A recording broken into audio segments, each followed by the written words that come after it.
série de pregações, como nós falamos na semana passada, e vamos iniciar pelo começo. Junto com o livro do Apocalipse, formam os dois livros menos compreendidos da Bíblia, justamente pela sua linguagem, pela maneira como eles foram escritos, de acordo com a realidade distante da nossa.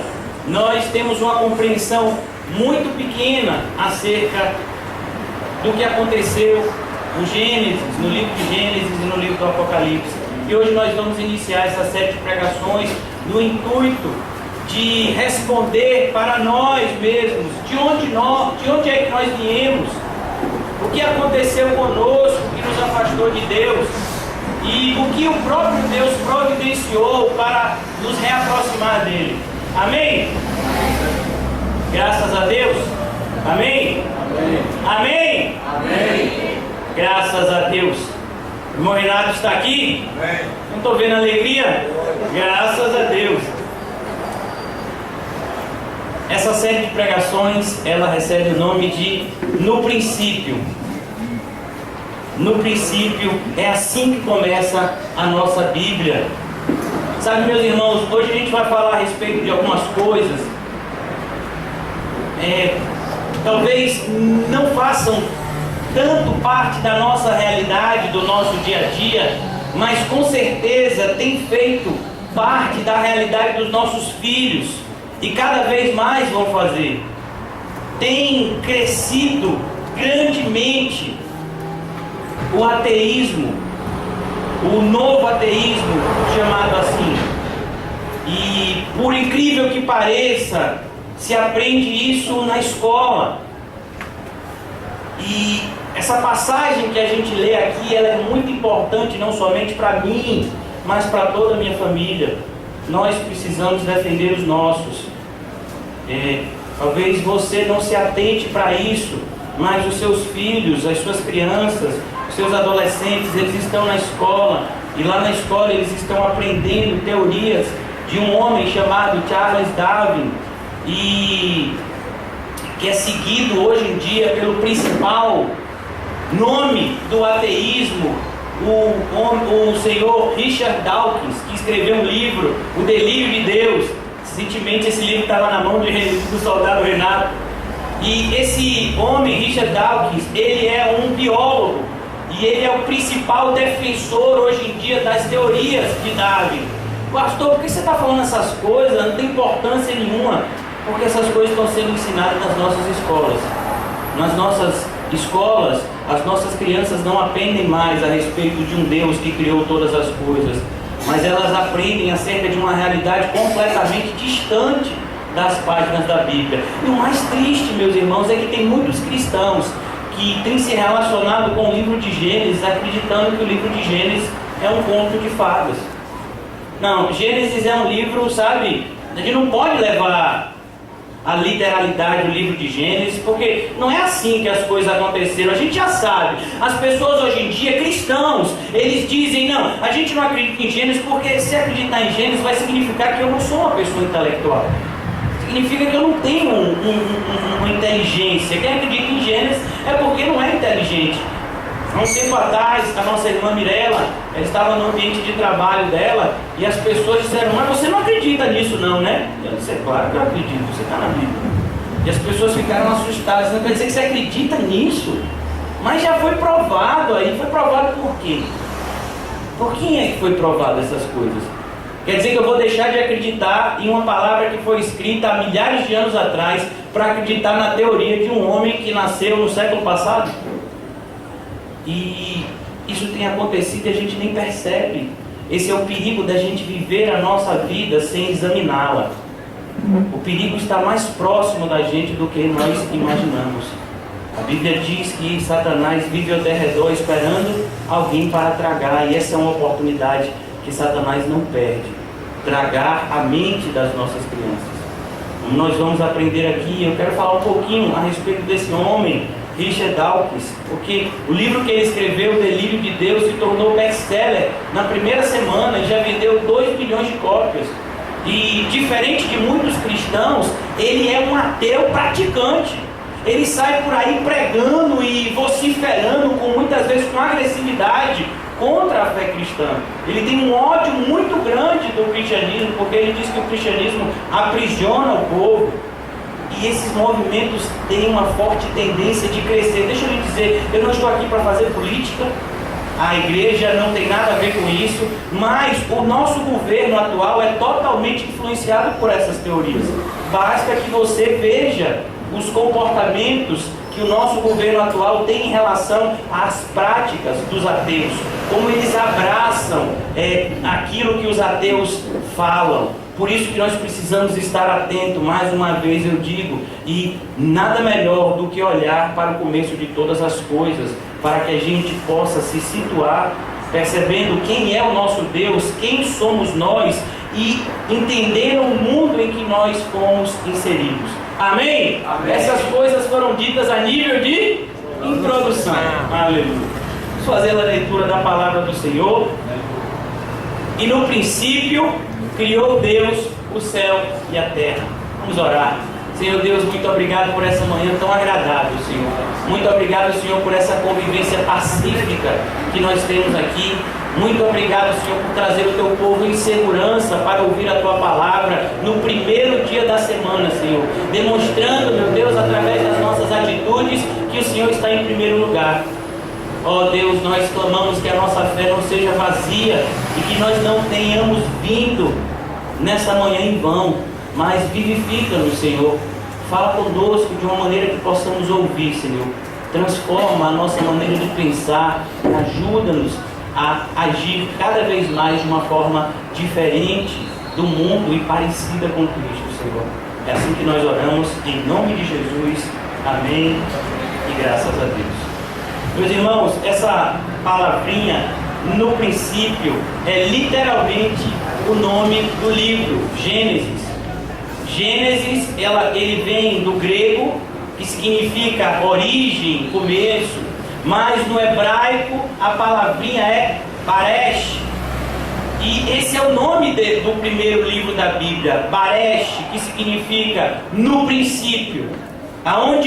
Qual é o intuito do escritor? E o escritor desse livro, segundo a maioria dos estudiosos, é Moisés. Qual é o intuito dele? Trazer o conhecimento de onde é que nós viemos, quando é que tudo isso começou.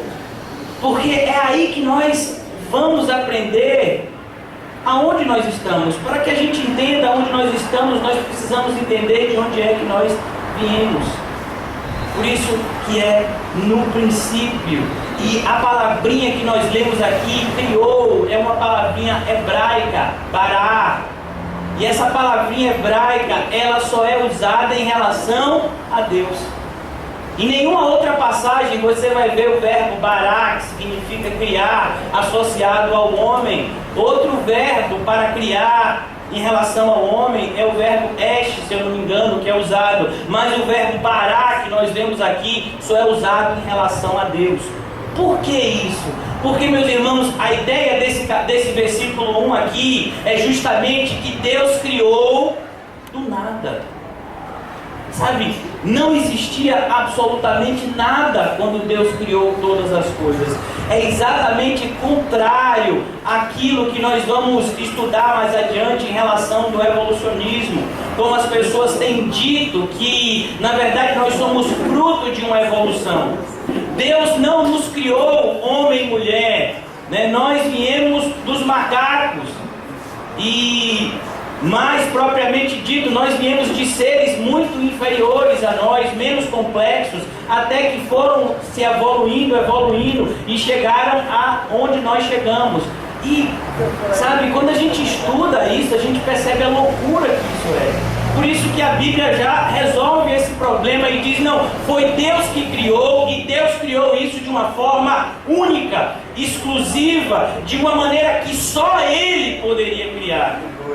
E, meus irmãos, a palavrinha que nós lemos aqui, Deus, é do hebraico Elohim. Essa palavra Elohim vem do plural e significa não somente mais de uma pessoa, mas significa aquele que resume em si coisas.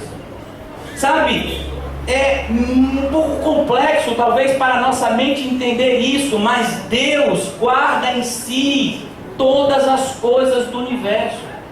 Todas as coisas estão em Deus. E é isso que essa palavrinha quer dizer. Baresh bara Elohim, é o que está escrito no original em hebraico. Perceba como começa esse livro. Começa com uma frase que já nos explica tudo. Foi Deus que criou todas as coisas. E durante muitos séculos isso não foi problema. Mas Satanás, ele não perde tempo. Ele sempre tem o objetivo de disseminar dúvida. Foi isso que ele fez com os originais, Adão e Eva. Ele disseminou a dúvida. Ele virou para Eva e disse: será que você vai morrer mesmo se você comer desse fruto? Eu acho que não morre não, viu? Eu acho que quando você comer desse fruto, você vai ser igual a Deus. Ele disseminou aquela dúvida de uma forma que Eva caiu na cilada que ele planejou. E a mesma coisa tem sido hoje em dia. Basta que uma pessoa coloque uma roupa chique, consiga alguns doutorados e de repente ele já se torna a pessoa mais respeitada do mundo. Só porque leu alguns livros, fez algumas provas e agora tudo que essa pessoa fala é mais importante do que o que foi dito há milhares de anos atrás. É assim que a gente tem vivido. Nós vivemos em um mundo de aparência, onde você vale muito mais pelo que você tem do que por quem você é. Você vale muito mais de quem é que você é amigo.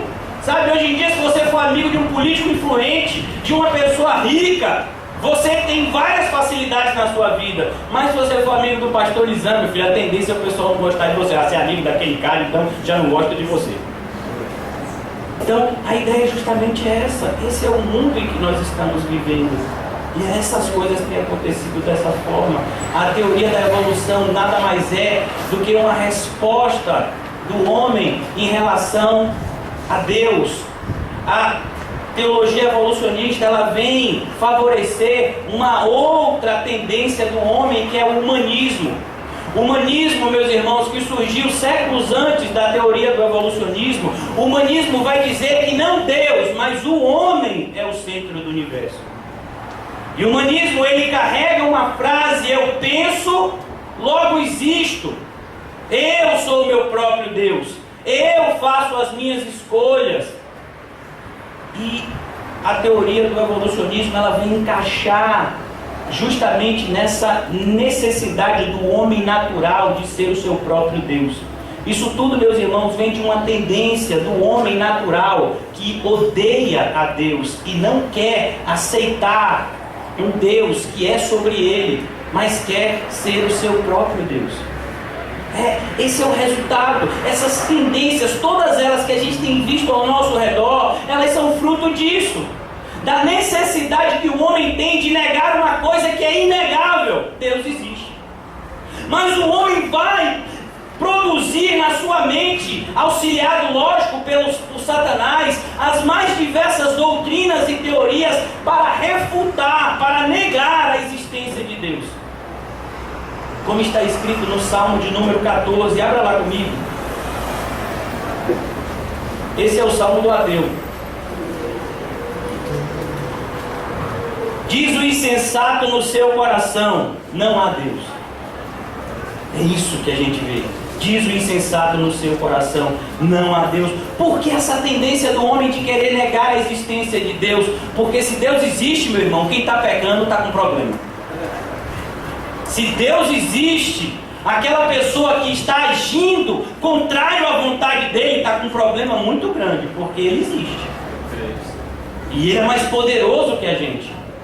É como o Senhor Jesus diz, e ele diz: olha, um valente guarda a casa, mas aí chega um mais valente que ele, mais forte que ele, toma ele, prende ele e leva tudo que ele tem. É como aquele rico que recebe o mesmo nome do salmo aqui, o rico insensato. Ele colheu uma grande colheita e ele disse: o que é que eu vou fazer? A colheita foi tão grande que eu não tenho aonde guardar nos meus celeiros. Ele disse: eu já sei, eu vou construir celeiros maiores ainda. E depois que eu guardar tudo, eu vou me regalar, eu vou aproveitar a vida. Por quê? Porque eu sou o manda-chuva da minha vida. Eu faço o que eu quero e se eu tiver dinheiro, aí é que eu mando mesmo. Quando ele terminou de construir o seu celeiro, Deus bradou lá de cima e disse: insensato, louco, ainda hoje eu virei buscar a tua alma. E o que você preparou para quem é? A Bíblia diz: o que dará o homem em troca da sua alma? A gente vê a realidade do rico lá em Lucas capítulo 16, o rico que morre juntamente com um homem pobre chamado Lázaro, e o rico vai para o inferno, e no inferno ele está lá sem entender essas coisas. Por que eu vim parar aqui?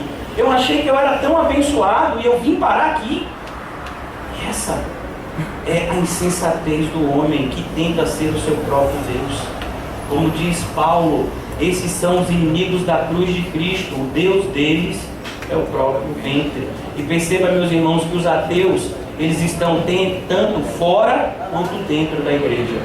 Existe um ateísmo muito crescente hoje em dia.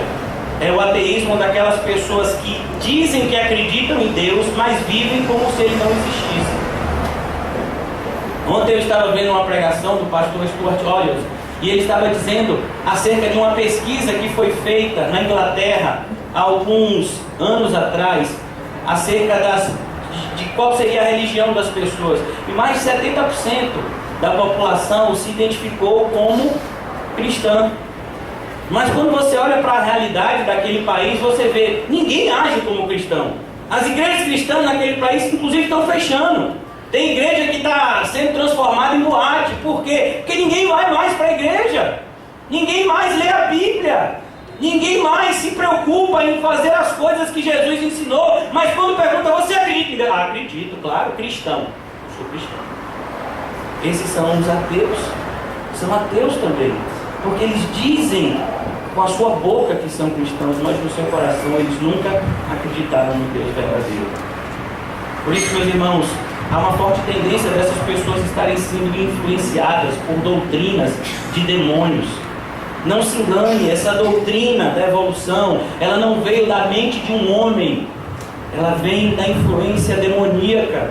Tudo aquilo que é contrário a Deus, nós sabemos que sempre tem uma digital de Satanás no meio, porque ele está sempre envolvido nessas coisas. Como inimigo de Deus, ele está sempre envolvido em tudo aquilo que se levanta contra Deus. Como nós vamos ver do anticristo, essa é a realidade dele. É aquele que se levanta a tudo aquilo que adora e busca a Deus. Esse é o anticristo. Por isso que tomemos cuidado com essas teorias que aparentemente são inocentes, aparentemente só são científicas, mas de científicas não tem nada. Elas vêm de uma forte tendência diabólica para negar a existência de Deus. Eu quero falar um pouquinho acerca dela antes da gente prosseguir. Hoje o culto, eu não sei se vocês foram informados, ontem nós pregamos lá na Formosa Betel e nós aprendemos sobre o domingo, o dia do Senhor. E lá nos foi ensinado que o domingo, o dia do Senhor, tem que ser o dia todo para Deus.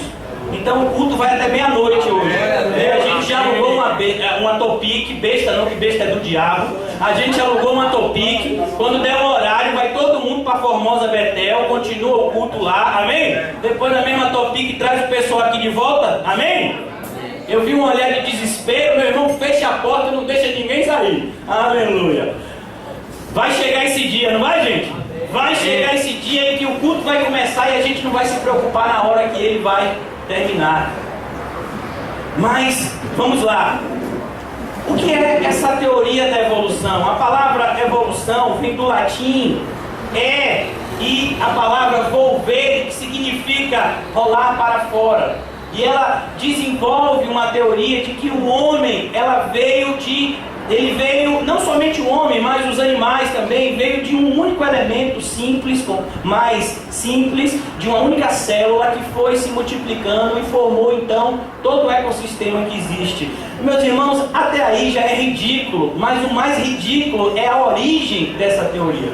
Sabe como é que esse homem, Charles Darwin, ele explica todas as coisas? Ele é quase um cristão. Ele explica a origem de todas as coisas da seguinte forma. Ele diz assim, olha, num certo momento da eternidade, existia o nada. E aí, do nada, teve uma explosão. E aí, dessa explosão, foi formado o universo. Mas me diga uma coisa, você que é inteligente, esse camarada é inteligente, a gente vê logo pela estirpe da pessoa. Quando você olha para uma pessoa e diz assim, se você tem nada, e eu digo assim, faça alguma coisa com nada, você faz o que com nada? Nada. Será que o nada pode produzir alguma coisa? Perceba, meus irmãos, que a teoria do evolucionismo é uma agressão à nossa mentalidade. É dizer, olhe, engula essa teoria, porque eu quero que você engula. Como assim? Como do nada pode surgir alguma coisa? Sabe, eu tenho para mim que nem eles acreditam. É por isso que eu creio que o ateu ele tem que ser mais cristão do que a gente. O camarada acreditar num negócio desse, meu filho, rapaz, ele tem que acreditar mesmo. Viu?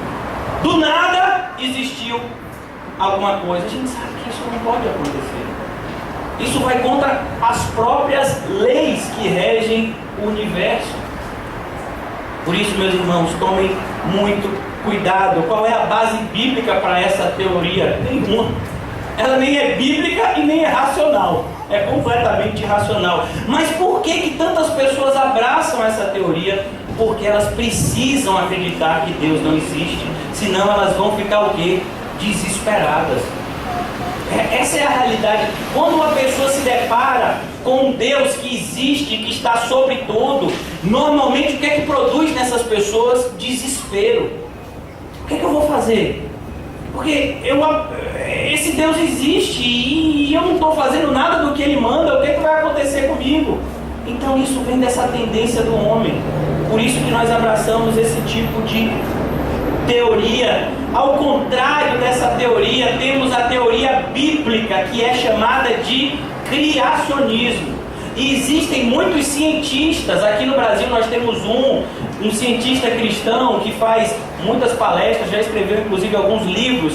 A gente nos estudos até já passou alguns pequenos vídeos dele, chamado Adalto Lourenço. Mas não somente ele, nos Estados Unidos, na Europa, muitos cientistas eles já abraçaram o criacionismo. Por quê? Porque independente da fé deles, como diz o próprio Adalto Lourenço, ele diz assim, olha, saber que existe um Deus que criou todas as coisas, isso é algo racional. Acreditar no Deus que criou todas as coisas, isso é algo de fé. Sabe, saber que existe um Deus, isso é coisa racional, é claro que tem que existir um Deus. Agora, conhecer o Deus que criou todas as coisas, isso é fé. Por isso, meus irmãos, que eu trouxe aqui algumas diferenças. Por quê, pastor? Eu queria que você prestasse muita atenção nisso, porque se você tem filho, se você tem alguém na faixa da adolescência na sua casa, é importante que você instrua eles, para que eles não se vejam levados por doutrinas de demônios. Deixa eu lhe dizer uma coisa a respeito do principal ateu no mundo, que é esse homem, Richard Dawkins. Ele foi criado em um colégio cristão. Ele chegou a frequentar a igreja anglicana até os 13 anos. Quando então, na sua escola e na sua casa, os seus pais, que eram cientistas ou gostavam da ciência, apresentaram a ele as teorias de Darwin. E aí então, ele deixou de acreditar em tudo aquilo que ele havia aprendido na igreja e disse, não, mais coerente é Darwin. Por isso que eu estou dizendo, está na hora de eu e você lutarmos pela nossa família. E a gente precisa começar do começo. Precisa começar da origem, explicar de onde nós viemos e por que nós temos que servir a esse Deus. Por quê? Porque somos criados por Ele. Ele criou todas as coisas para a sua glória. E eu trouxe aqui 5 pontos que vai fazer com que você se prepare para ensinar. O primeiro deles, em relação à diferença. Na teoria da criação, a gente aprende que Deus planejou todas as coisas com um propósito. Romanos 8:28 diz, sabemos que todas as coisas cooperam para o bem daqueles que amam a Deus, que foram chamados segundo o seu propósito. Porque dele, por ele e para ele são todas as coisas. Deus criou todas as coisas com um propósito. Já na teoria da evolução diz que as coisas foram feitas do acaso. Olha, não existia nada, aí teve uma explosão do acaso. Aí foi formado um negócio de uma célula pequenininha, que aí também explodiu e aí formou outro ser por acaso. Sabe, o macaco, a girafa, é tudo acaso. É fruto acaso muito acasado, né? Então, rapaz, que acaso é esse? O acaso você tem girafa, você tem, sabe? Se tivesse aqui o meu filho César, que está lá na Arca de Deus, ele ia dizer um monte de nome de bicho, viu? Porque vai gostar de bicho assim na Arca de Noé. Então, você vai ver tudo isso, segundo essa teoria da evolução, é o quê? Acaso. Isso é acaso, sabe? E a gente sabe que não existe acaso para Deus. Deus está no controle de tudo. Sabe, se a minha irmã Sandra pegou um copo de água e botou na boca agora, isso é acaso? Não. A pessoa que acabou de subir pela escada, isso é acaso? Não.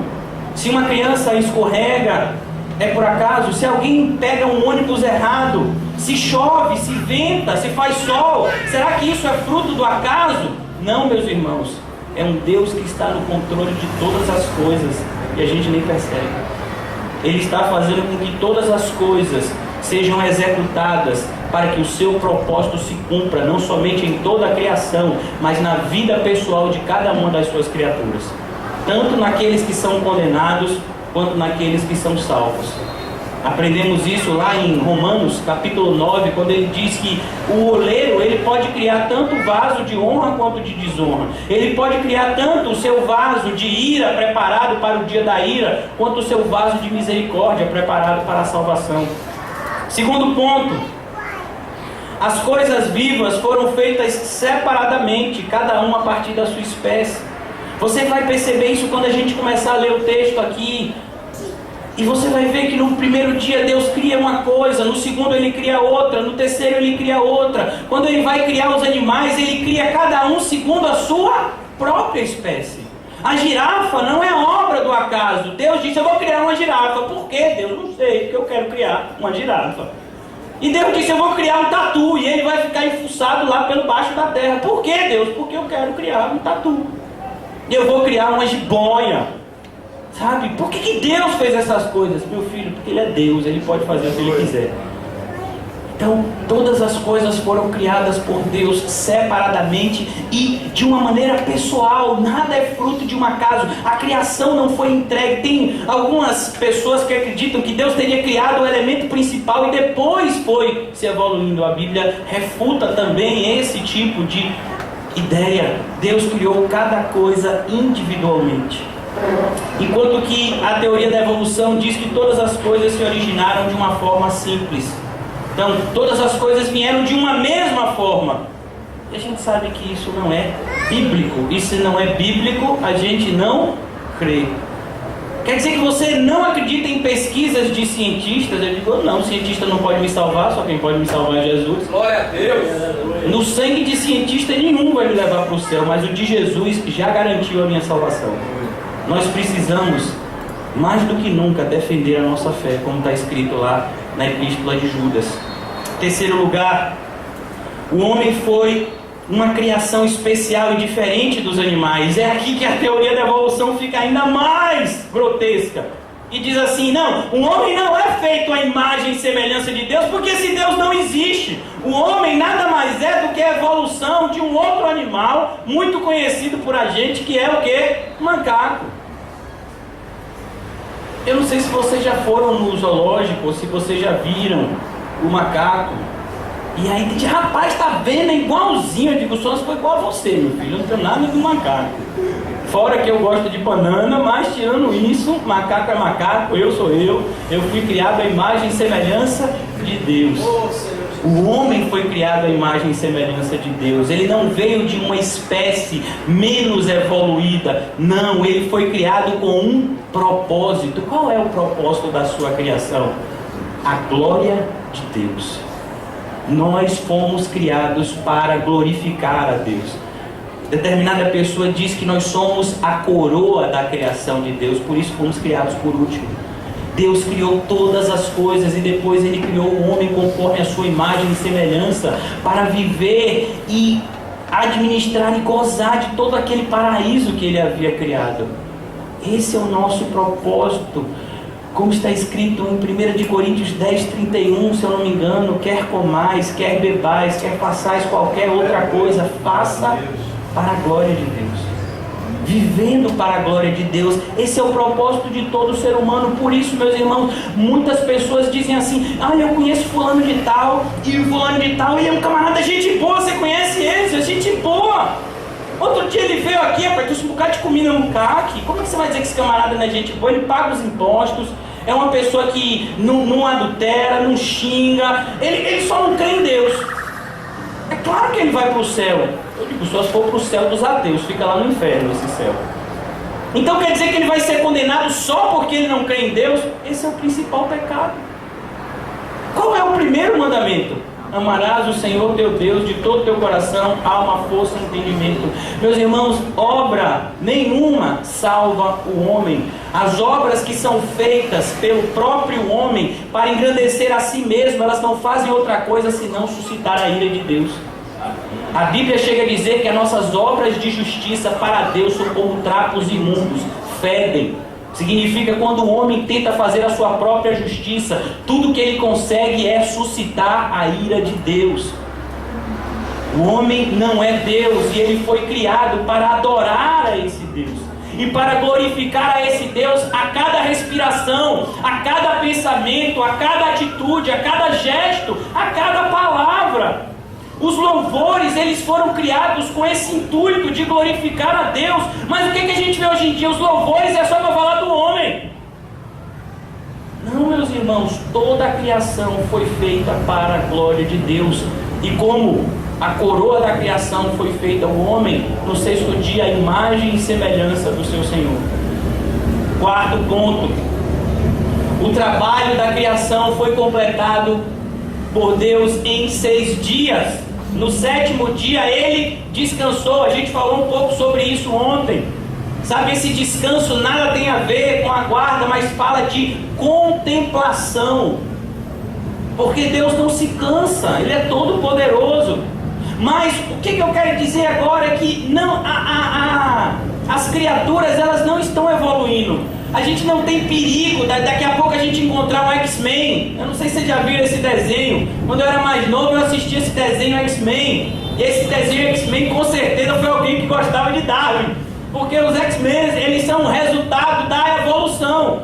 Segundo a teoria dessa pessoa que fez esse desenho, as pessoas estão evoluindo. Então daqui a pouco a gente vai ver homem misturado com sapo. Daqui a pouco você vai ver pessoas que podem se teletransportar. Eu conheço um só e não foi ele que se teletransportou, foi Deus que teletransportou ele, e foi o evangelista Filipe, que está lá na Bíblia. Mas as pessoas têm visto essas coisas e têm acreditado. Não tem nada que está sendo evoluído em si mesmo. Deus criou todas as coisas em 6 dias. Ponto final. A criação se restringe a esse período, ao período da primeira semana. Enquanto que a teoria da evolução diz que as pessoas estão evoluindo até hoje. Mas se essa teoria deles é tão assim provada cientificamente, por que a gente não vê o homem evoluindo? Por que a gente não vê hoje em dia as pessoas, tão diferentes umas das outras? Mas muito pelo contrário, a gente vê as pessoas tão parecidas. Mas as pessoas ainda assim, com tantas provas, elas preferem acreditar porque parece mais bonito. E por último, meus irmãos, a natureza foi criada perfeita, mas se tornou deteriorada quando Adão desobedeceu.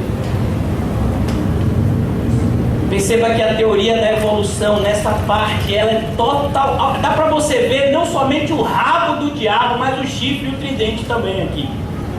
Segundo a palavra de Deus, todas as coisas foram criadas perfeitas. Você vai ver comigo quando nós começarmos a ler, porque aqui é só uma introduçãozinha, uma introdução 2. Quando nós começarmos a ler, você vai ver que à medida que Deus criava as coisas, Ele dizia: isso é bom, e isso é bom. E quando Ele criou o homem, Ele disse: isso é muito bom. Então a criação de Deus, ela era boa, mas o que foi que fez com que o mundo se encontrasse no estado que nós estamos hoje? Nós vamos aprender mais precisamente quando estivermos em Gênesis 3, o que aconteceu com Adão e Eva, a queda do homem, e trouxe maldição a toda a terra, porque o Senhor Deus olhou para Adão e disse: Adão, maldito seja a terra por tua causa. Enquanto que a teoria da evolução diz o contrário. A natureza tem se tornado melhor e mais perfeita pelas mudanças evolutivas a cada dia.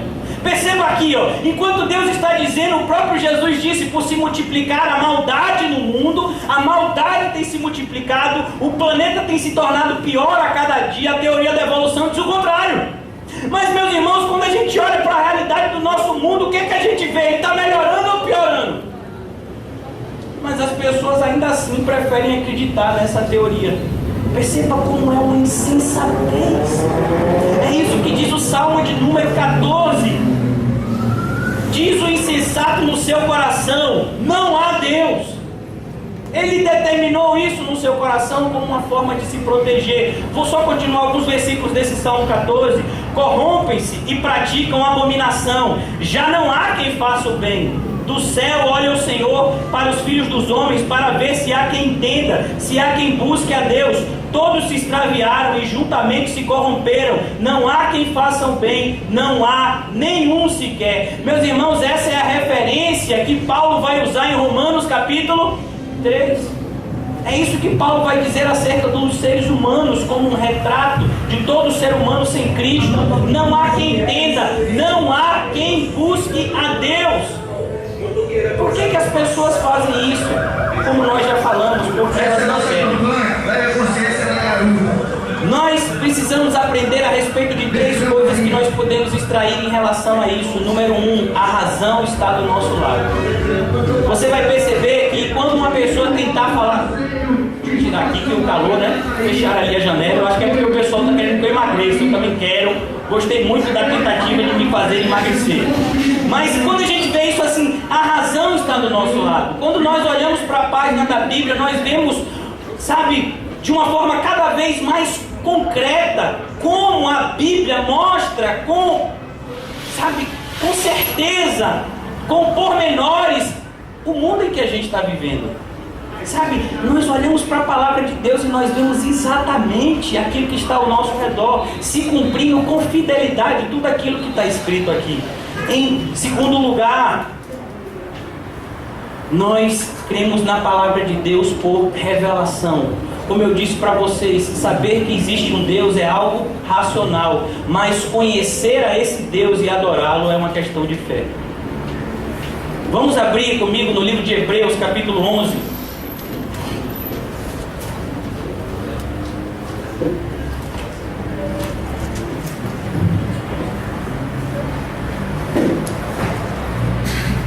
Hebreus capítulo 11, versículo 3, vai falar justamente disso.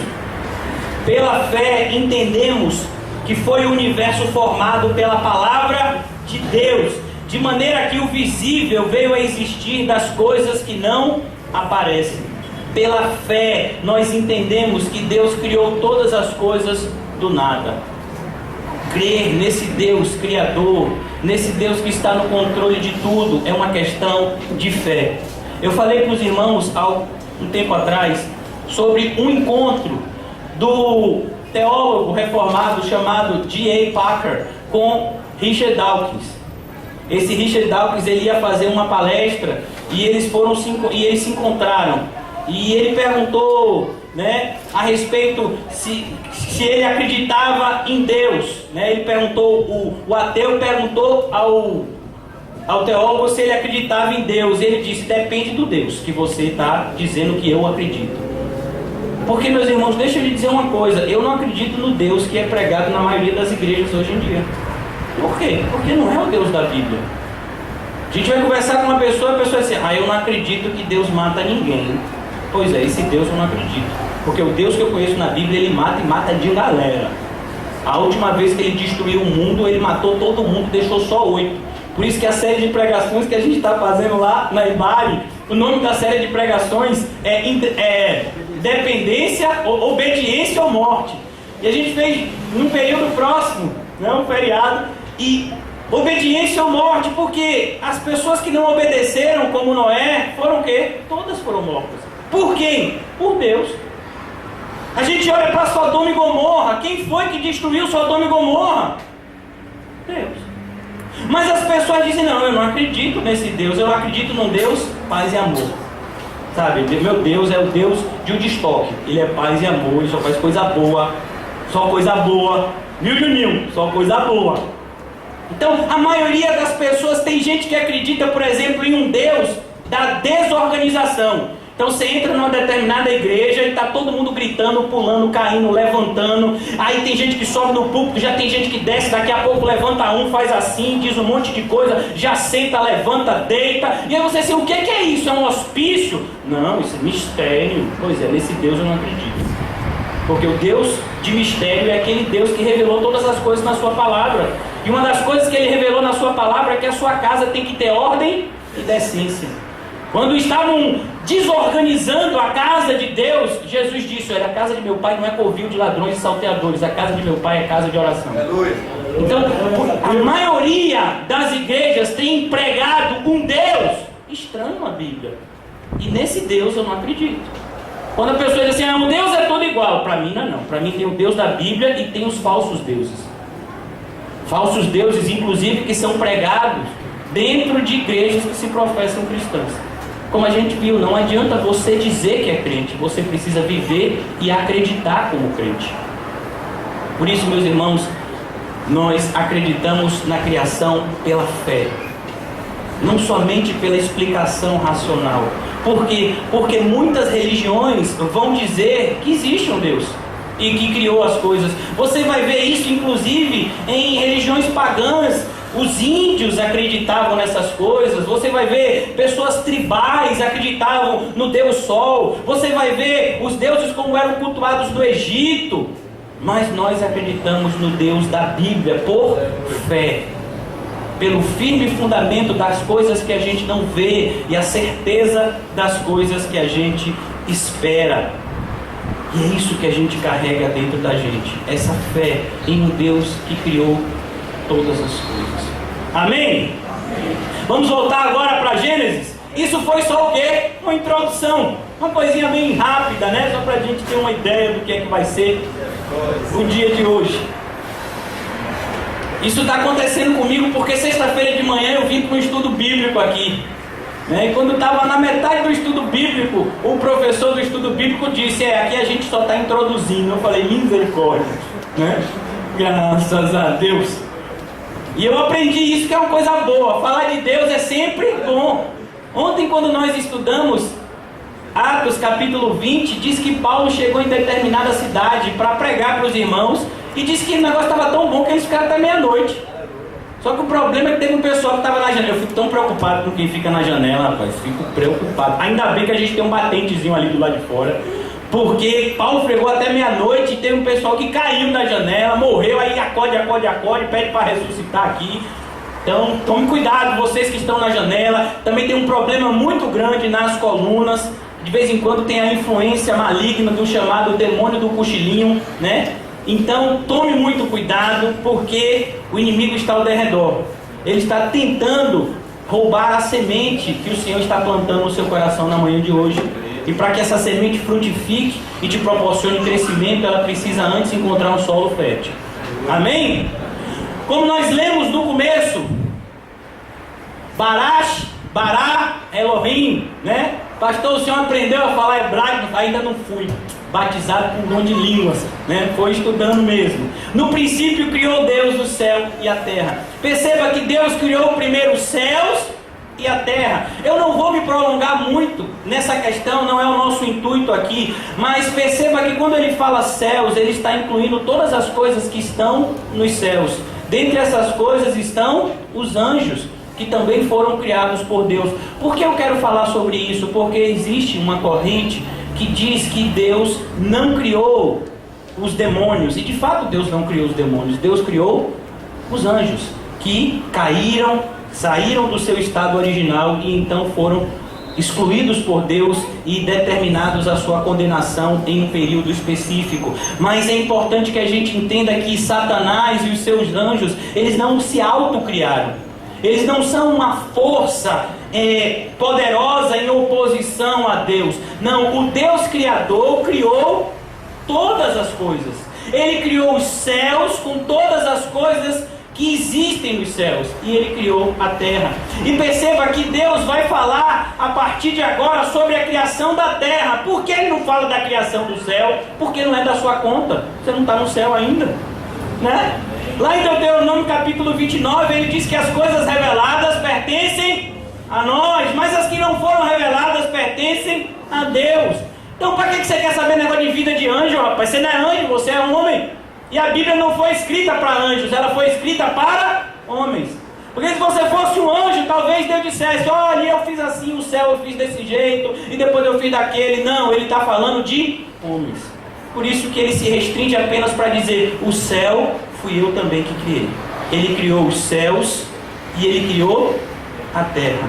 Ele é o criador de todas as coisas. Por isso que mesmo as coisas malignas, elas estão debaixo do poder de Deus. Como diz Martinho Lutero, Satanás nada mais é do que um cachorro na mão do Deus Todo-Poderoso. Tome cuidado. Ele pode machucar você, ele pode machucar mim, mas ele não pode nem arranhar a Deus. Deus é todo-poderoso. Nós aprendemos lá no livro do Apocalipse, capítulo 20, que quando o Senhor vier destruir de fato Satanás, sabe o que é que ele vai fazer? Soprar. E a luta? Eu pensei que ele ia dar um jab direto cruzado, ia dar um mata-leão assim no diabo. Eu vejo muito uma imagem na internet que é o Satanás e Jesus assim numa queda de braço. E aí eu fico imaginando como é que vai ser essa luta. Acabou. Todo mundo acabou. Esse é o nosso Deus. O poder dele é inimaginável. É por isso que a Bíblia diz que aquilo que Deus tem preparado para aqueles que o amam, olhos não viram, ouvidos não ouviram, e jamais chegou à imaginação de qualquer homem aquilo que ele tem preparado para nós. Por isso, meus irmãos, entenda que no princípio criou Deus os céus e a terra. Ele é o autor e o criador de todas as coisas visíveis e invisíveis. Todos os elementos espirituais foi Deus também que criou. Nós sabemos que tanto os anjos quanto demônios, eles não possuem um corpo físico como o nosso, mas eles são seres espirituais, mas também são criaturas de Deus. Continuando, a terra porém estava sem forma e vazia. E até aqui, meus irmãos, existe, pastor, é tanta teoria. Meu filho, eu estou tentando passar dessas teorias assim, mas tem que falar para vocês gravarem, né, na mente de vocês, no coração, e serem pessoas bem instruídas. Dentro da igreja evangélica existe uma heresia muito forte que foi disseminada por uma Bíblia, a Bíblia que tem mais heresia por metro quadrado. Eu tinha ela e eu achava o máximo. Sabe por quê? Porque ela é grande. E Bíblia grande dá moral, não dá não, meu filho? Quando você chega na igreja com uma Bíblia desse tamanho, porque ninguém dá logo oportunidade para você. Né? A Bíblia parece um tijolo. A pessoa nunca leu, mas a Bíblia é desse tamanho. Não, vou dar oportunidade, a Bíblia dele é grande. Então, essa Bíblia é a Bíblia Dake. Foi um norte-americano e ele defende uma teoria a respeito da segunda criação. Ele diz assim: Deus criou todas as coisas, mas aí, quando ele expulsou Satanás caiu na terra como um raio, pum! E aí Deus teve que recriar as coisas de novo. Já pensou? Não, meus irmãos, a Bíblia não nos autoriza esse tipo de pensamento. Por mais que possa aparecer, talvez na sua tradução e na minha, quando você parte para o original, vamos ler mais uma vez o versículo, diz: a terra porém estava sem forma e vazia, e havia trevas sobre a face do abismo, e o Espírito de Deus pairava sobre as águas. Sabe, essa ideia não significa que há uma recriação de algo, mas muito pelo contrário. A ideia do original é uma palavrinha que eu até ensaiei, mas eu esqueci ela. E essa palavrinha, ela significa algo que está incompleto. E não algo que está sendo refeito porque foi deteriorado. Mas muito pelo contrário, Deus está fazendo as coisas por partes, como nós vimos. Então Deus criou primeiro os céus e a terra, e agora Ele está criando a terra. A terra ainda estava sem forma e vazia. Por exemplo, meus irmãos, quando o meu irmão, eu não vou dizer o nome dele, não quero constranger ele está construindo uma casa que tem 17 cômodos, 25 banheiros, Você já deve imaginar quem ele é, aquele ser de rosa ali, e ele está construindo a casa dele, mas se você chegar na casa dele, você vai se assustar. Tinha uma musiquinha que eu aprendi quando eu era pequeno. Quem me ajudar, quem for da minha época, diz: não tinha teto. Não tinha uma música de uma casa aqui, né? Tá vendo? Tá vendo? Então, a ideia é essa. Quando ele começou a criar por partes. Então ele fez aquela terra, mas ele ainda não havia terminado. Ele estava apenas começando. Essa é a ideia desse versículo. Que Deus está começando a criar a sua criação. E por que isso é importante? Para a gente entender o cuidado que Deus teve com a nossa vida. Como Deus é amoroso. É isso que está escrito. O versículo que eu mais ouço pelos crentes que estão no falso evangelho é João 3,16. Eu já entendi o porquê Deus faz isso. Sabe por quê? Para que eles fiquem indesculpáveis naquele dia. Recentemente eu recebi de um crente do falso evangelho: porque Deus amou o mundo de tal maneira. E eu até quis explicar algo para ele, mas o Senhor disse: não faça isso. Não, deixe essa pessoa assim por enquanto. Aquela palavrinha que ele diz: e Deus amou o mundo de tal maneira, a expressão de tal maneira, sabe o que ela significa? Ela não significa uma coisa grande, ela significa algo diferente. No literal, a expressão de tal maneira significa literalmente de outro mundo ou de outro planeta. É isso que ele está dizendo. O amor de Deus é de outro mundo. Ele está falando: o amor de Deus você não vai compreender. E é isso que Paulo fala: devemos buscar conhecer o amor de Deus que excede o conhecimento. Mas as pessoas pegam esse versículo e dizem assim: ó, Deus é amor, tá vendo? Amor de tal maneira. Meu filho, ele amou você de um jeito que você nem sabe. Para começar, como é que você sabe que você é amado? Porque ele amou a Jacó e aborreceu Esaú. Às vezes a pessoa olha para o outro assim: Jesus te ama. Você sabe? Eu não sei. Se você crê nele, é porque ele te amou. Se você não crê nele, ele não te amou. Isso está muito mais certo teologicamente. Sabe, a ideia é justamente essa. As pessoas têm criado um Deus fora da Bíblia. É como um leão que não tem garras e nem tem dentes. Um Deus inofensivo, que você pode continuar fazendo o que você quiser, que no final vai dar tudo certo. Não tem uma música? Vai dar tudo certo. Sabe, na Bíblia nem sempre é assim. Teve um monte de gente que deu tudo errado na vida deles. Um exemplo que a gente conhece, a gente vai estudar aqui mais adiante, é a mulher de Ló. Ela olhou para trás e ela virou uma estátua de sal. Os maridos das filhas de Ló disseram: que nada, para acreditar nesses homens doidos aí, está dizendo que Deus vai destruir, não acredita em Deus. E Deus mandou fogo do céu e destruiu eles. Eles faziam parte da família de Ló. Eles eram casados com as suas filhas. Sabe, então a gente precisa entender, devemos levar esse Deus a sério. Levar a sério o seu amor. O seu amor tem que ser levado a sério. E o seu amor é demonstrado na Bíblia como algo precioso. Quando Jesus está falando com os seus discípulos, ele vai dizer isso. Ele diz: olhe, eu estou indo na frente de vocês porque eu vou preparar o quê? A morada de vocês. Eu vou preparar um lugar para que vocês vão habitar. E é aqui que Deus está fazendo isso também. Ele está mostrando para nós como Ele foi cuidadoso com a criação. Como Ele não pegou uma terra sem forma e vazia e disse: vou jogar o homem aqui dentro. Ele disse: não, eu vou criar um homem quando a minha terra estiver toda pronta. Perceba o cuidado que Deus tem com a nossa vida. Às vezes a gente diz que Deus não nos ama, é porque a gente não conhece o amor dele. Às vezes Deus nos corrige, a gente diz: Senhor, parece que o Senhor nem me ama, o Senhor trata os ímpios melhor do que eu. Olha o carro dos ímpios, olha o que os ímpios fazem, olha isso, olha aquilo. Oh, meus irmãos, é porque a gente não conhece esse amor é diferente para a gente. Esse amor muitas vezes tem nos falado em uma linguagem que a gente ainda não compreende. Por isso ele diz: a terra estava sem forma e vazia, e havia trevas sobre a face do abismo, e o Espírito de Deus pairava sobre as águas. Aqui, meus irmãos, a gente vê que o Espírito de Deus, Deus Pai, Deus Filho, eles estavam sempre envolvidos na criação. Como nós aprendemos no Evangelho de João, nada do que foi feito sem Ele. O Filho, Deus Pai aqui, e agora Deus Espírito Santo que pairava sobre as águas.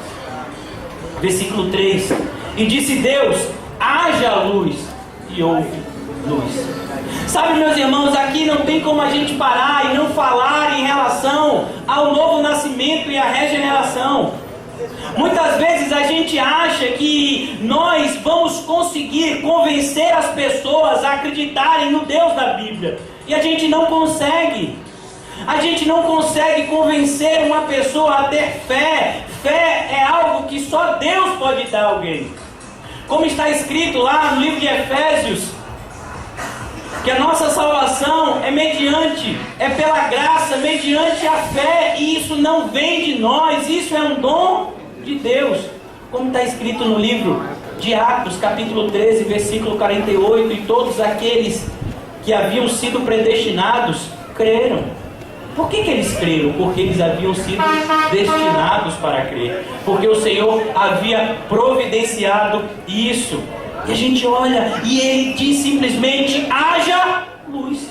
E houve luz. É assim que vai acontecer na vida da pessoa que você está orando por ela. Essa pessoa vai se converter quando? Quando Deus quiser. Quando Deus olhar para essa pessoa e disser assim: haja luz. Não é por força e nem por violência, mas as coisas acontecem mediante a ação do Espírito de Deus. Por isso que a gente precisa tomar conta de nós mesmos e da doutrina. Tem muitas pessoas que às vezes dizem assim: eu quero tanto que fulano seja crente, mas a pergunta é: e você tem sido? Você quer que fulano seja crente, mas você é? Eu queria tanto que fulano desse importância a Deus, e você tem dado? Eu queria tanto que fulano fosse para a igreja, e você é igreja. E ser igreja é diferente de ir para a igreja. Ser igreja é a conexão que existe entre aqueles que são salvos. Eles estão interligados e conectados pelo amor de Deus que habita neles. É isso que é ser igreja, e não simplesmente frequentar uma igreja. Por isso, meus irmãos, essa é a luz que o Senhor trouxe. Perceba que nada tem a ver com o sol. O sol é apenas uma estrela, e as estrelas vão ser criadas mais adiante. Mas aqui o Senhor vê, a primeira coisa que uma casa precisa é de luz. O Senhor havia feito a criação, ela estava sem forma, ela estava vazia, ainda não havia luz, pois Deus estava apenas começando. Então Ele diz: haja luz. Sabe onde é que a gente percebe uma conexão, uma ligação com isso? Na vida do apóstolo Paulo. O apóstolo Paulo ficou 3 dias sem luz, cego, até que o Senhor enviou um servo chamado Ananias e disse: Ananias, você vai orar e Paulo vai ver. E Paulo viu, só que Paulo não estava vendo mais da mesma forma. Paulo sai daquele quarto uma pessoa totalmente diferente. Aqueles que lhe odiavam, agora ele estava amando. O Senhor que ele dizia que era contra Deus, agora havia se tornado o seu próprio Deus, que era Cristo Jesus. Perceba, meus irmãos, é assim que acontece nas nossas vidas. Nós nascemos mortos em delitos e pecados, até que pelo Espírito Santo de Deus nós somos regenerados, nós somos vivificados pelo Espírito. Quando Deus olha para mim e para você e diz: haja luz, então houve luz. Pastor, por que o senhor está repetindo isso?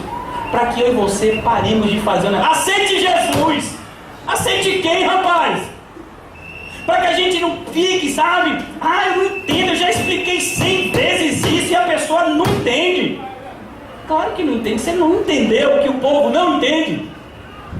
O povo não entende. Quando é que eles vão entender? Quando houver luz. Deixa eu lhe dizer uma coisa que também é muito importante. Você é luz. O Senhor Jesus, ele usa uma parábola, ele diz: ninguém acende uma candeia, e entenda que na época de Jesus não existia luz elétrica. A candeia era o que nós chamamos hoje de lâmpada. Então ninguém acende uma lâmpada e coloca ela embaixo da mesa. Antes coloca essa lâmpada no lugar mais alto da casa, de uma forma que ilumine toda a casa. E o Senhor diz nesse mesmo contexto que nós somos a luz do mundo. Quando o Senhor Jesus chama o apóstolo Paulo, e o apóstolo Paulo conta essa história lá em Atos capítulo 26, ele diz: Paulo, eu estou chamando você para que através de você as pessoas se convertam das trevas para a luz. Ao passo que eu estou demonstrando, que eu demonstrei primeiramente para vocês, que nós não temos qualquer poder de trazer alguém para a luz, no entanto nós temos responsabilidade de levar a luz. Sabe, essa responsabilidade é uma responsabilidade que todo crente tem. Ele disse: ide por todo mundo e pregai o meu evangelho a toda criatura. Que evangelho é esse? O próprio Paulo responde em Romanos capítulo 1, e o evangelho é poder de Deus para salvação. Nós fomos chamados para levar a luz. No entanto, acender a luz interna é algo que depende de Deus. Toda regeneração, toda conversão, por assim dizer, ela é fruto de dois elementos: a ação sobrenatural de Deus pelo Espírito Santo e a pregação bíblica. É assim que as pessoas saem das trevas para a luz. Elas têm o Espírito Santo vivificando as palavras que um pregador bíblico apresenta para elas. É assim que Deus faz normalmente. Por isso, meus irmãos, essa responsabilidade é nossa, de ser a luz do mundo. E isso não é mais e nem menos do que de fato nós somos. Isso é exatamente a medida que a Bíblia nos apresenta acerca de nós mesmos. Muitas vezes nós escondemos debaixo de uma falsa humildade. E uma falsa humildade nada mais é do que um orgulho escondido.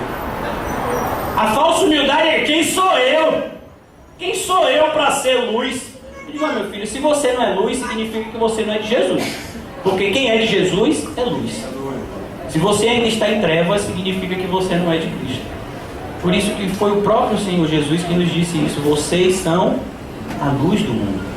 Essa é a nossa responsabilidade. O Senhor acendeu uma luz há milhares de anos atrás, e nós temos a responsabilidade de carregar ela. Sabe, uma referência muito próxima do que a gente vê na Bíblia é algo que está acontecendo, que se chama o carregar da tocha olímpica. Eu não sei se a tocha olímpica já chegou aqui no Brasil, mas ela normalmente é carregada do país onde teve a última Olimpíada, e ela vem sendo carregada, segundo conta, né? A gente não pode acreditar no homem, né? Essa tocha ela nunca foi apagada, porque ela é acesa imediatamente com o fogo da pira olímpica da Olimpíada passada, e aí ela fica lá queimando. Aí essa tocha vai sendo carregada até o outro país que vai ter a Olimpíada, e nesse país normalmente ele sai passando de cidade em cidade. Você já viu os atletas que saem carregando? E eles se acham com aquela tocha olímpica. Então ele está dizendo isso: nós somos agora os responsáveis. Eu costumo dizer isso. Tem um monte de gente que fica olhando para trás, mas deixa eu dizer, você tem que olhar para frente. A Bíblia diz: eu deixo para trás as coisas que passaram. Deixa eu lhe dizer, meu irmão, Paulo já cumpriu a sua missão.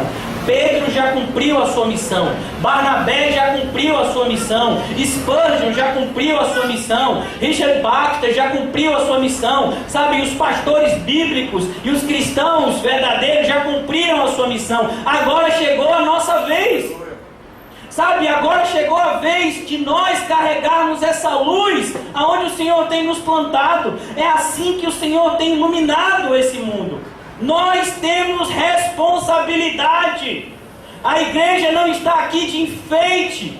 A igreja é o lugar, é o conjunto de pessoas mais poderosas do universo. A força mais poderosa do universo é a força das trevas. Mas a Bíblia diz, depois da força de Deus, é lógico, mas a Bíblia diz que as portas do inferno não prevalecerão contra a minha igreja. Ele está dizendo: olha, a igreja, ela tem força de fazer aquilo que ela precisa fazer, que é levar luz para pessoas que estão em trevas. Sabe, eu fico triste com a realidade que a gente tem aqui no país. Recentemente, eu tenho recebido muitas mensagens: orem pelos cristãos que estão morrendo lá em tal lugar. E você já se deu o trabalho de pensar nessa pessoa, quem ele é, o que ele está fazendo? Você já parou para pensar no que significa a honra que é em ser um mártir cristão? Imagine quando você chegar lá no céu. Você chega lá no céu, você morreu como? Aí você disse: eu morri no hospital. Estava lá, peguei uma doença, daquelas do pastor Nizam, gastrite, não sei o que, juntou tudo e morri.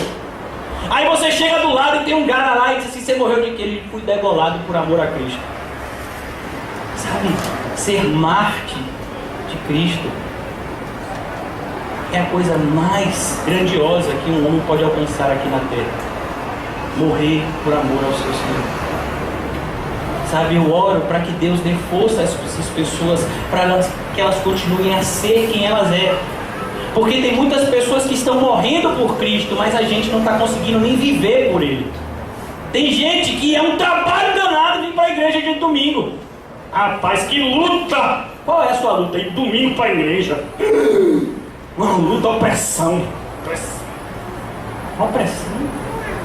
Você mora num país livre, aonde, rapaz, olha que coisa, rapaz, então o prefeito até abaixou a passagem de domingo, você paga metade. Sabe, você mora num lugar assim, a gente não tem neve aqui, a gente não tem furacão, não tem terremoto. Você só tem que se levantar de casa, pegar um ônibus ou entrar no seu carro e vir para a igreja. Que luta grande. Sabe, chega a ser ridículo.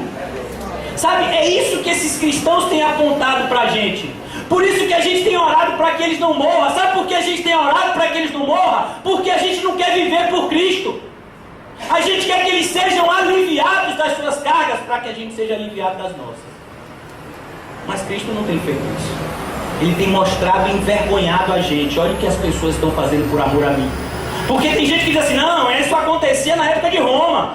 Na época de Roma, era a época que os cristãos morriam lá no Coliseu, e era comido por leão, era queimado vivo. Não, agora a gente está vivendo uma época diferente. É mesmo, você não está vendo então o que está acontecendo, né? Meus irmãos, entenda uma coisa, está escrito na minha Bíblia e na sua Bíblia: todo aquele que não renuncia tudo quanto tem, não pode ser o meu discípulo. Lucas 14:33. Sabe, a pergunta que não quer calar aqui é: será que existe luz na sua vida? E eu quero concluir aqui, porque eu não quero, sabe, prolongar a luta de vocês me escutar, né? Eu tenho uma luta que é escutar aquele pastor. Uma vez, eu fico com pena de vocês mesmo. Uma vez minha mãe me viu pregando. É assim, meu bichinho, ó, bonitinho você pregando, meu filho, mas você fala muito alto. Aí eu falei pra ela, minha mãe, é que eu me emociono quando eu estou falando de Jesus, mas eu prometo que eu vou me controlar mais. A ideia é essa, meus irmãos. Será que há luz na sua vida? Nós aprendemos na semana passada, na última pregação de 2 de Coríntios, como Paulo termina aquela carta com os irmãos de Coríntios e diz: examine-se e veja se de fato vocês estão na fé. Eu quero terminar hoje esse sermão conclamando a gente a um autoexame. Será que de fato há luz na nossa vida? Será que a gente nasceu de novo? Será que eu tenho iluminado os lugares que eu tenho passado? Ou será que as trevas apagaram a minha luz e eu tenho vivido igual ao mundo? Mas, meus irmãos, eu quero também que você leve para casa um pensamento. 2 pensamentos. O primeiro deles: Deus criou todas as coisas e, portanto, Ele está no controle de todas as coisas. Sabe, a maioria dos nossos desesperos, das nossas angústias, das nossas aflições, vem por quê? Vem porque a gente não acredita que Deus está no controle de tudo. Então, quando a gente pensa que Deus não está no controle de tudo, a gente começa a se tornar, sem querer, um seguidor dos ateus. E a gente diz que as coisas são obra do acaso. Mas nada é obra do acaso, tudo está debaixo do controle de Deus. E em segundo lugar, concluindo, para a gente daqui a pouco iniciar um segundo sermão. Em segundo lugar, nós não só podemos, como devemos confiar em Deus. Deus vai nos cobrar isso. A confiança em Deus não é um conselho, é uma ordenança. Entrega os teus caminhos ao Senhor e confia nele. Sabe, é necessário que nós confiemos nele. A gente tem que confiar nele no dia bom? Não, meu filho, a gente precisa confiar nele no dia mau. Porque no dia bom todo mundo confia em Deus, até o ateu. Você pega um camarada ateu que ganhou muito dinheiro e diz: obrigado, Senhor, mas você não acredita em Deus. Mas vai que ele existe, deixa eu agradecer aqui. Mas se você se mostrar fraco no dia da tua angústia, isso significa que a sua força é pequena. É nesse momento que nós precisamos confiar que Ele está no controle de tudo, que tudo que está acontecendo na minha e na sua vida tem um propósito específico. Por que Deus colocou essa pessoa na sua vida? Por que Deus tem feito que você passe por isso? Por que você ainda não conseguiu alcançar esse lugar que você tanto quer? Por que não chegou essa pessoa que você está esperando? Por quê? Porque Deus tem um propósito. Ele tem um propósito em todas as coisas. E a gente não só pode, a gente precisa confiar nele. Porque aqueles que não confiarem nele não perseverarão até o final. A gente vê isso na vida de um homem chamado Demas. Demas, na carta de Filemon, ele é apresentado como um cooperador de Paulo, juntamente com Marcos, juntamente com homens que você vê assim, rapaz, esses camaradas são crentes. Demas está no clube dos super crentes. Sabe, ele era aquilo, pastor Arthur, pastor Ricardo, ele era super crente, Demas.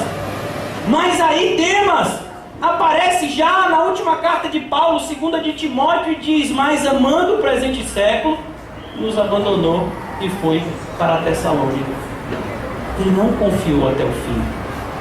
Ele confiou até determinada parte. Ele confiou até determinada situação. Tem muitas pessoas que têm dito assim: ah, Senhor, pode fazer tudo em mim, só não toca nessa área. Deixa eu lhe dizer uma coisa por experiência própria. É essa área que Deus vai começar tocando. No livro de Jó está escrito: que eu mais temia me sobreveio. Onde é que Deus vai começar agindo em você para que você confie nele? Naquilo que tem sido a sua confiança hoje.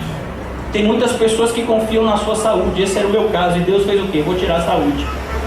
Tem muitas pessoas que confiavam no dinheiro. Esse também era o meu caso. E Deus disse: eu vou tirar o dinheiro. Sabe, é assim que Deus age na nossa vida, de uma maneira que a gente saiba que a gente pode confiar nele. Por isso que a gente precisa aprender: Deus criou todas as coisas. Ele está no controle de todas as coisas. Diferente do que os ateus falam, que existe um acaso que tem regido o universo, né? Tem pessoas que desenvolveram até uma teoria chamada a teoria do caos, que vai falar justamente do acaso. Eles falam de probabilidades de acontecerem isso e aquilo. Eu fiquei tão chateado, rapaz, esse negócio de probabilidade. Esses dias eu estava vendo o negócio do tempo. Rapaz, não confie nesses cientistas, rapaz, estão precisando ler a Bíblia, viu? Outro dia eu botei lá no negócio de previsão do tempo: sol, 5 minutos, chuva. Gente, é sol ou chuva? Ventos de 10 quilômetros. Daqui a pouco eu olho de novo, o vento já está de 20 quilômetros. Eu falei: esse pessoal não sabe o que quer. Porque digno de confiança é só Deus. Sabe, o ano passado a gente estava vivendo uma realidade onde teve um grupo político que disse assim: olha, o Brasil está muito bem, não sei o quê, olha, e agora está o quê? Sabe, a gente não pode confiar em homens.